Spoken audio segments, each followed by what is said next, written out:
All right, guys, injuries. We got Alexander limited, Ford limited, Person limited, and Street limited. Go ahead. Jaquiski Tartt is full. Yes, he's full go. What about activating Alexander? Is that going to happen this week? He's got a good chance. The timing to have him in this position where he could possibly play on Sunday? I was told long ago that maybe there's an outside chance he could be ready for the championship game, so that's what I've gone with in my mind. Kwon's been trying to get back since the day after it was hurt, so he's been trying to prove us wrong on that, and he's more ahead of schedule now than a week ahead of schedule than we anticipated. He's been cleared by the medical staff, and now it's just about how he looks out on the field and things like that. And we'll have a padded practice tomorrow that'll help give us a little bit better idea. So in other words, it's now a coaching decision? Now it's a coaching decision, yes. If he does come back, does he go right back to weak side, or do you ease him in some way into the mix? Probably won't decide that till kickoff. What's his greatest impact in this particular matchup? What would his greatest impact be? Kwon's a very good linebacker. He runs and hits. He's smart in our defense. The energy you guys see him walk around and live his life by is the energy that he brings on the football field too. So our team loves him. We're fired up when he's out there, and he's a good player also. Your admiration for Kirk Cousins has been well documented, but why did you guys click in those 2 years in Washington? What about him as a young player made such an impression on you? Just how efficient he was coming out of college, just watching him on film, and then being with him for 4 years, knowing how talented he was as a thrower, but being with him for 4 years, just his mind and how he worked at it, and how he understood everything that was happening, whether it was good or bad, which when you're like that, you know that they can learn from things. What's the most outstanding thing about his development since you've left? I think he's been the same. I think he's always just steadily climbed each opportunity. Every time he's gotten more opportunities, he's only gotten better. I know when he's had bad games, he's always learned from them and come back and respond. So I think he's just been given the right opportunity. Whenever he has been given the right opportunity, I think he's shown people he's one of the better quarterbacks in this league. You said last week you're optimistic about Tartt and D Ford. Do you still have that optimism for D? I do, yes. How are you going to look at the cornerback position, Kyle? Are you going to evaluate with Witherspoon and Mosley kind of back and forth the next couple of days? Yeah, I've got a pretty good idea which way we're leaning towards, but it's not a big difference to me. I know it is to them because I know both of them want to get out there so bad. I think we got two guys that I feel very confident both of them helping us win, and whoever starts, it'll be based off of who we think gives us the best chance on Sunday. Having won in New Orleans last month, you have an understanding of what type of confidence I can give a team. How much confidence did that give you guys, and how much confidence are you expecting the Vikings to maybe have gained from that? I think it gives you, anytime you beat a good team, it gives you a lot of confidence, and especially when you do it in a tough place like down there. But I thought it gave us a lot of confidence for whatever that means, but we came back and lost the next week, so I don't know what that means. So what it means is how good we play on Saturday and how good they play on Saturday. Well, George and other players talk about Jimmy's leadership. Now, we don't always don't see him barking everyone. What do you think his style of leadership is? What kind of leader do you think he is? I think he's a very good leader because he's himself and people respect how he plays. Jimmy doesn't change, whether he's doing really good or really bad. Or whether he has a bad day or a good day. He's going to treat everyone the same. He's always the same guy, the same friend, the same teammate. He works the same regardless. And I think just the way he talks to guys, he doesn't sit there and talk down to people. That's not really his style to ride people. But he also has a way of holding people accountable by being himself too. And that stuff only works if you work and they respect how you play. And Jimmy has earned that respect how he's played. He's earned it how he's worked. And I think the guys really appreciate him as a man. What kind of influences Gary Kubiak had on your career, and also what influence have you seen on the Vikings? Sorry, so beginning of that. Gary Kubiak, what kind of influence has he had on your career, and also what influence have you seen him have on the Vikings this year? Gary's been huge on my career. I think everyone knows how long he was with my dad. I knew Gary when I was younger, being a ball boy, which probably wasn't a good first impression for myself to him. But Gary, I started in the NFL out of college. with John Gruden, and then I went to Gary. He gave me my first position job as a receiver coach, and then the first coordinator job 2 years later. And Gary was awesome because you're always a product of your environment. I always loved Gary as a human and a person, which he's off the charts with. That's why players love him. That's why coaches love him. It was great for my football acumen just to go there, especially following Tampa. I mean, it was two extremes, being with someone like John Gruden who does every play known to man, and you have so much scheme, which was awesome. And then you learn it all. And then you went to Gary, who believed less is more, and not having as much. And you come from one extreme, and that's all you know, and then you go to the other, and it's totally different. You're like, well, that can't work because this is what I know. And then you start to realize the pluses and minuses of both, and that helps you develop your own opinion on what it is. But the two people I started out with were both two very good offensive coaches who were completely different, which I think really helped me. How about what he's done for the Vikings? Have you seen his influence when you watch him? Yeah, you can see it all over. I mean, the run game, the pass game, the style of how they call it down and distance-wise, it's extremely similar. Laken Tomlinson is, seems to be a very unsung guy. Not much is not really discussed or written about. And two things with him. Has he exceeded your expectations since you've got him in a trade? And then personality-wise, how would you describe him off the field? I mean, we were big fans of Laken coming out of college, and he was in a situation in Detroit where he didn't get to play a ton. Didn't always feel like he was it fit him the best.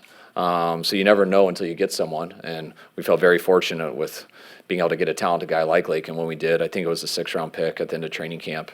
And he came in and played well for us his first year. I thought he played even better last year. So I'm not surprised by how he's playing this year because he works at it. He has the ability to do it, and therefore he keeps getting better. And Laken is a very smart guy. He's very by the book. He's going to do everything you ask. He's going to work on it, not make mistakes, and he's a real good guy.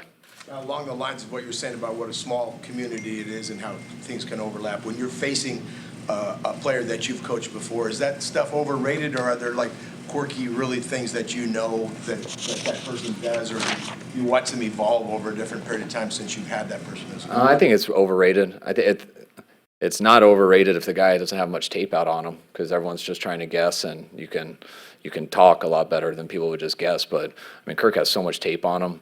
I haven't been with Kirk. I mean, I only coached Kirk for like 3 games. I mean, I was with him for 2 years, but other guys were playing. So, but it's also I'm not sitting there going against Kirk. So I think that stuff's totally overrated. He's been a lot of places. He can do a lot of things that I don't know about, and that'll be between Saleh and our defense trying to stop him. Their safety tandem so good. Well, the scheme they play in is very good. It puts a lot of pressure on them, but allows them to make a lot of plays too. Harrison has been there for a while, and then 41. I did not see him the last time, but he's come in and been very impressive. I mean, he's got the ball skills. They both run and hit. They got very sound coverages with linebackers underneath and stuff. So there's not always a ton of pressure on them that allows them to just run, make plays in the run game by being physical, and allows them to be some ball hawks too. How much did Robert consult with you as far as budgeting his time last week with the interview, and how did you think that he handled that situation with the Browns? I mean, Saleh was fine. When we had time off, so I mean, it just works out. It was great getting the bye week, so it wasn't an issue at all. When all of us had a couple off days to rest with our families, Saleh was in here working for an interview. But no, I mean, you'd have to ask them, but I'm pretty confident how Saleh did. Saleh's well prepared for that type of stuff. If he's unbelievably impressive when if anyone sits down and interviews him, just like he was when I did. So if that's what they're looking for, I know that they were going to be pumped with what they saw. Go down memory lane a bit. It's 1994. You're a 49ers ball boy, a freshman at Saratoga High School. What do you remember about that time in your life and that season at Saratoga? I remember people making fun of me because I got Deion Sanders' throwback jersey for Christmas, and I didn't take it off till the day after the Super Bowl when my dad became the Broncos head coach. So I wore it for about how many ever days that is, a month and 10 days. I changed my undershirt, though, I promise.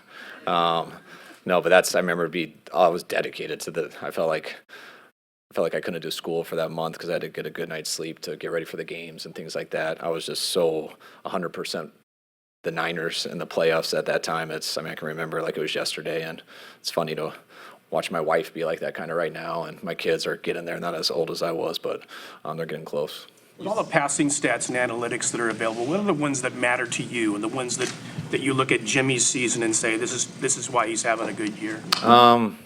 I'd probably embarrass myself if I sat up here and talked too much stats, because I guarantee you guys know him better than me. I just watch every play, and I kind of just have a pretty good feel on whether he's playing good or not. But, I think one of the biggest things in all of football is third down. There's not much you can do on third down.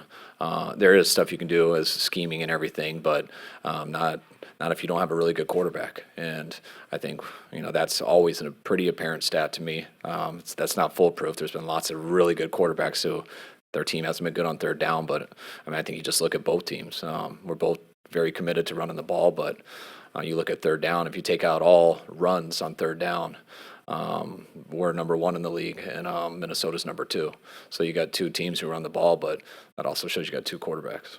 Raheem Mostert is a self-described beach bum. I'm wondering if you're surprised by that, given the way he plays, the intensity he plays with on special teams, and with the way he runs the ball, kind of balancing, I guess, his personality. If I just saw him on the football field, I would be surprised, because you just don't think of many running backs as being big surfers. But I'm with him every day, and I get to talk to him and stuff, so it doesn't surprise me at all the way he talks and just hanging out with him. He's from Florida, which surprises me, because usually the surfers, I feel like, are from California, but I know there's some waves down there too.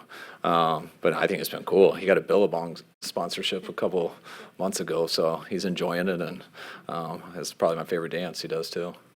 Kyle, knowing how well they play against the run, what are some of the keys you guys have to do? Is it a matter of just sustaining the run game, like committing to it, or is there certain things you have to do because they're so strong up front? No, it's a little bit of everything. Everybody wants to commit to the run and stuff, but committing to the run isn't just committing to the run.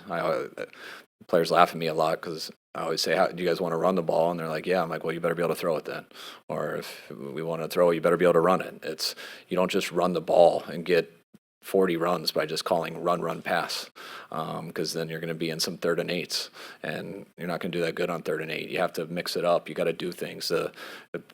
How does the defense play? How good do you do on 3rd down? Are we getting some explosive runs? Because eventually, if you just get 5 yards here and there every time, that's great, but are you going to get points?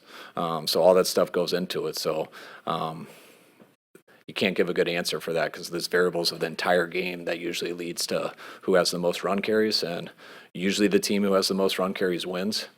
So you try to get the most run carries, but the answer isn't just calling run every play.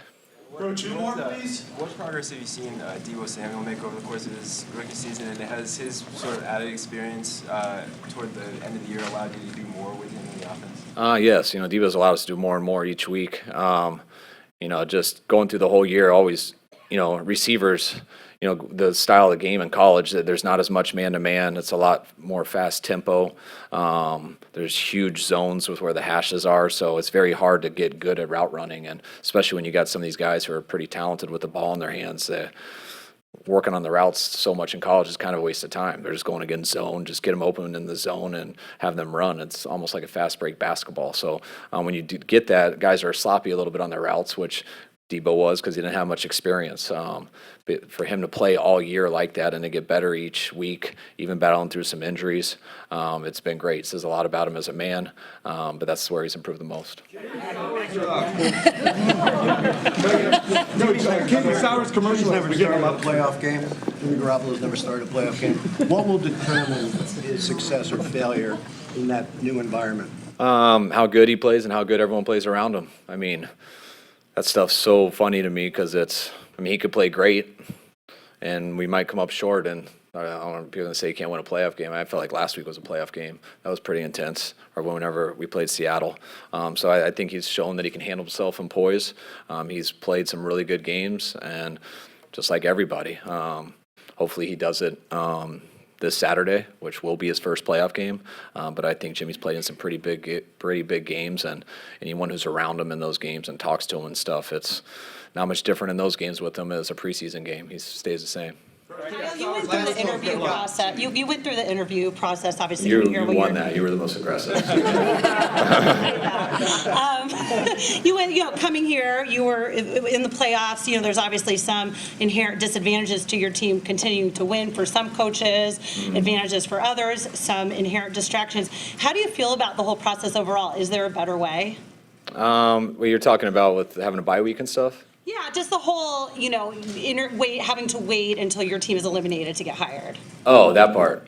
Yeah, I think it's tough. I don't necessarily have a better way. I mean, I think it's real tough. I mean, there's so much turnover, and this is the time for jobs for a lot of people in this league, and but it's not for how many teams are left, whatever it is. Those people can't do much about that. So I think it's less on the head coach. I think it's more on all the position coaches who are sitting and waiting. I mean, usually the guy who's going to become the head coach and stuff, it's going to be all right.